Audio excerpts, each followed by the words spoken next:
আছে।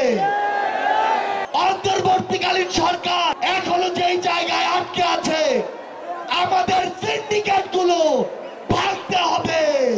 June 5 high court দেখিয়ে 18 সালের পরিপত্র বাতিল হয়। জুন 6 এই শহীদ মিনার থেকেই যৌক্তিক কোটা সংস্কার আন্দোলন শুরু হয়। আগস্ট 3 এই শহীদ মিনার থেকেই শত শত ভাইয়ের রক্তের উপরে, লাশের উপরে দাঁড়িয়ে এক দফা ঘোষণা হয়।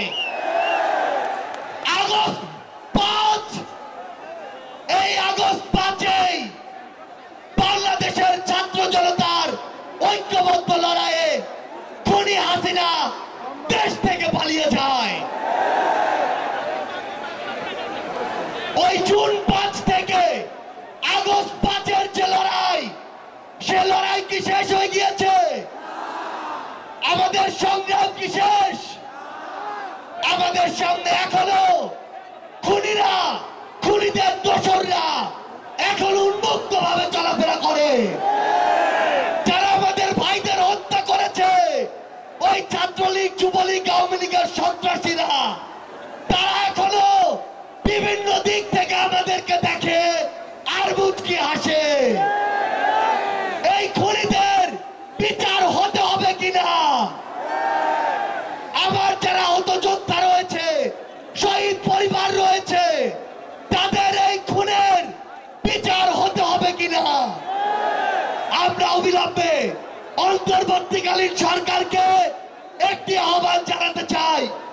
আমরা যদি আমাদের এই শহীদ ভাইদের রক্তের বিচার না করতে পারি, আমরা কখনো নিজেদেরকে মাফ করতে পারবো না। আমরা স্পষ্ট করে একটি কথা বলতে চাই, অন্তর্বর্তীকালীন সরকার এখনো যেই জায়গায় আটকে আছে, আমাদের সিন্ডিকেট গুলো ভাঙতে হবে। এখনো কেন আমরা শুনবো এক হাত থেকে আরেক হাতে সিন্ডিকেট গিয়েছে? তাহলে আপনারা আপনাদের জায়গা থেকে কি অ্যাকশন নিচ্ছেন? এক হাত থেকে যদি আরেক হাতে সিন্ডিকেট যায়, তাহলে সেই হাত আপনারা ভেঙে দিচ্ছেন না কেন? আমরা অন্তর্বর্তীকালীন সরকারকে আরেকটি স্পষ্ট আহ্বান জানাতে চাই। সেটি হচ্ছে, আমাদের এই বাংলাদেশ সকল দেশের সাথে বন্ধুত্বপূর্ণ পররাষ্ট্র নীতিতে যাবে, কিন্তু সেই বন্ধুত্বপূর্ণ পররাষ্ট্রনীতির সুযোগে কেউ যদি মাথায় উঠে বসে, আমরা তাকে মাথা থেকে মাটিতে ফেলে দিতে বিন্দু মাত্র দ্বিধা করব না। আমরা স্পষ্ট করে একটি কথা বলতে চাই, যে খুনিরা এই দেশের বাইরে, এই দেশের মানুষের ঘামের হাজার হাজার কোটি টাকা পাচার করেছে, সেই টাকা ফিরিয়ে আনতে হবে। আমরা স্পষ্ট করে বলতে চাই, ওই গোপালগঞ্জে যেই খুনির দোসররা এখনো ঘাপটি মেরে আছে, তাদেরকে আইনের আওতায় বিচার করতে হবে।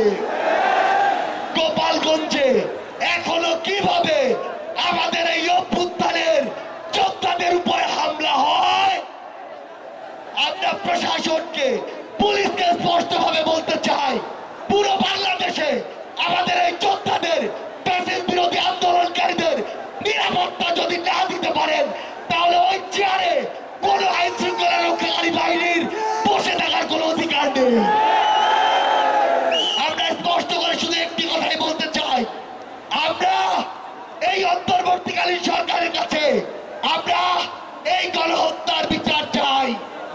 আমরা সিন্ডিকেট থেকে আমাদের মানুষের মুক্তি চাই।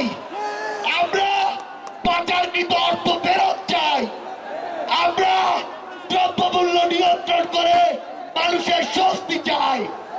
আমরা আহত যোদ্ধাদের সুচিকিৎসা চাই।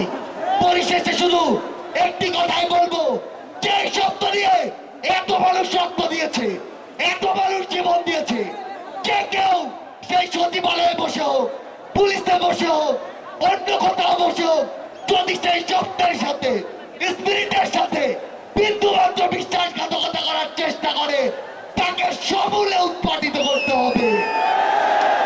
আমাদের আবারও দেখা হবে সংগ্রামের লড়াইয়ে অথবা রাজপথের বিজয়ে।